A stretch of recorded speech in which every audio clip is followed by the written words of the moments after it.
अस्सलाम वालेकुम दोस्तों, उम्मीद है आप सब खैरियत से होंगे। जैसा कि आप सब जानते हैं कि बहार का मौसम आते ही आमतौर पर इंसान के मिजाज में बहुत सी मुस्बित तब्दीलियां रोनुमा होती हैं।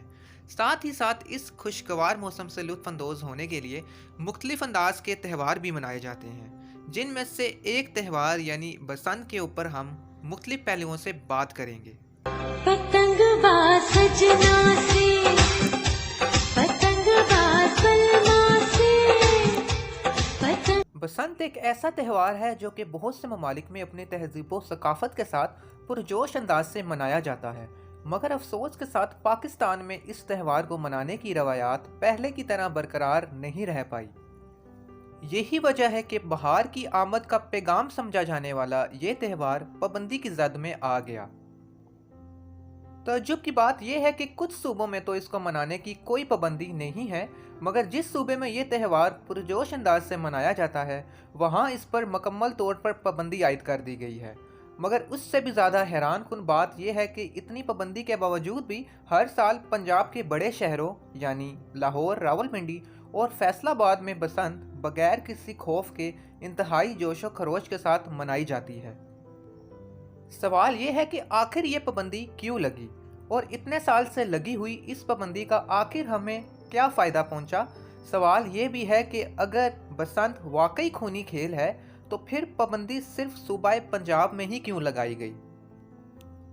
और एक सवाल ये भी है कि जो त्यौहार एक ज़माने में किसी भी नुकसान के डर के बगैर मुकम्मल तहजीब व सकाफत के साथ मनाया जाता था, आखिर वो खूनी खेल कैसे बन गया। आज की ये वीडियो ना सिर्फ उन लोगों के हक में है जो कि ये कहते हैं कि बसंत पर पाबंदी नहीं होनी चाहिए, और ना ही उन लोगों के हक में है जो कि ये कहते हैं कि इस खूनी खेल पर पाबंदी होनी चाहिए। शायद सुनने में ये बात थोड़ी अजीब ज़रूर लगे, मगर ये एक ऐसा पेचीदा मामला है कि जिसमें अगर ये कहा जाए कि पाबंदी नहीं होनी चाहिए तो ज़मीर ये ज़रूर कहता है कि जिस खूनी रंग में ये खेल अब ढल चुका है उसके बाद इसको ऐसे अंदाज में मनाना वाकई मुनासिब नहीं है। और अगर ये सोचा जाए कि इस पर पाबंदी होनी चाहिए तो हकीकत ये है कि 18 साल से इस खेल पर पाबंदी के हमें कोई भी मुस्बित नताइज नहीं मिले और ये मामला और भी ज़्यादा पेचीदा होता चला गया। तो दोस्तों, ये वीडियो बनाने का मकसद 18 साल से अभी तक हल ना होने वाले इस पेचीदा मसले के मुतालिक कोई ऐसे मुस्बित हल की निशानदही करना है जिससे ये त्यौहार पहले की तरह बगैर किसी नुकसान के अपने रवायती तहजीब व सकाफत के साथ मनाया जा सके। तो सवाल फिर से वही है कि आखिर इस मसले का हल क्या है। तो दोस्तों, चंद बातें काबिल गौर हैं जिनमें बसंत मनाए जाने का मुतालबा सरे फहरिस्त है। बसंत का मुतालबा तो बिल्कुल जायज़ है, लेकिन जिस तौर तरीके से इसको मनाया जाता है वो बिल्कुल जायज़ नहीं है, क्योंकि फायरिंग और धाती तार जैसी मुतनाज़ा चीज़ों के इस्तेमाल से ही ये खूबसूरत त्यौहार खूनी रंग में बदल गया।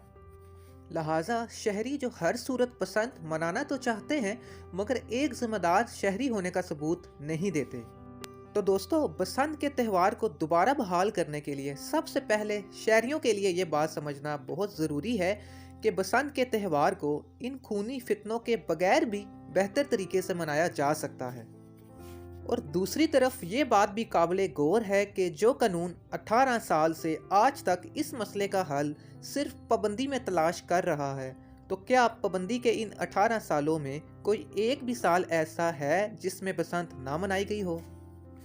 एक सर्वे के मुताबिक इन 18 सालों में हर साल के बाद लोगों में बसंत का जज्बा पहले से भी कई गुना ज़्यादा देखा गया और शहरियों ने बगैर किसी खौफ के पाबंदी के हुक्म को हवा में उड़ा दिया।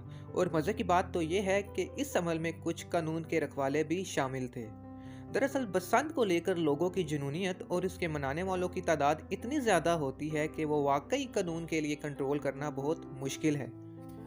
लिहाजा इन तमाम चीज़ों से एक बात तो साबित होती है कि सिर्फ पंजाब पर पाबंदी लगाने से इस मसले का हल शायद कभी भी ना निकल पाए। और मेरे ज़ाती ख्याल के मुताबिक पाबंदी का फ़ायदा भी सिर्फ तभी होगा जब ये पाबंदी ना सिर्फ पंजाब बल्कि पूरे पाकिस्तान में लागू होगी। और पूरे पाकिस्तान में ऐसी तमाम फैक्ट्रियों पे पाबंदी लगाई जानी चाहिए जहां ख़तरनाक डोरों की तैयारी होती है, और इन तमाम ख़तरनाक डोरों को जड़ से ख़त्म करके जदीद टेक्नोलॉजी की मदद ली जानी चाहिए और कोई ऐसा हल तलाश किया जाना चाहिए جو کہ بغیر نقصان کے بسنت کی بحالی میں اہم کردار ادا کر سکے۔ اور اگر اس مسئلے کا حل نکل جاتا ہے تو یہ چیز نہ صرف شہریوں کے لیے بلکہ حکومت پاکستان کے لیے بھی بہت ہی زیادہ فائدہ مند ثابت ہوگی، کیونکہ بسنت سے ٹورزم کو فروغ ملے گا اور پہلے کی طرح حکومت اچھا خاصا ریونیو بھی جنریٹ کر سکے گی۔ اس کے ساتھ ساتھ یہ تہوار بہت سے لوگوں کے روزگار کا ذریعہ بھی بن جائے گا۔ تو دوستو، اگر آپ بھی میری طرح یہی سوچتے ہیں کہ اس تہوار کو دوبارہ بحال ہونا چاہیے تو کمنٹ سیکشن میں اپنی رائے کا اظہار ضرور کیجیے گا، اور اگر یہ ویڈیو پسند آئے تو لائک کیجیے گا، شیئر کیجیے گا، اور میرے ساتھ مزید جڑے رہنے کے لیے چینل کو سبسکرائب بھی کیجیے گا۔ ملتے ہیں اگلی ویڈیو میں، تب تک کے لیے اللہ حافظ۔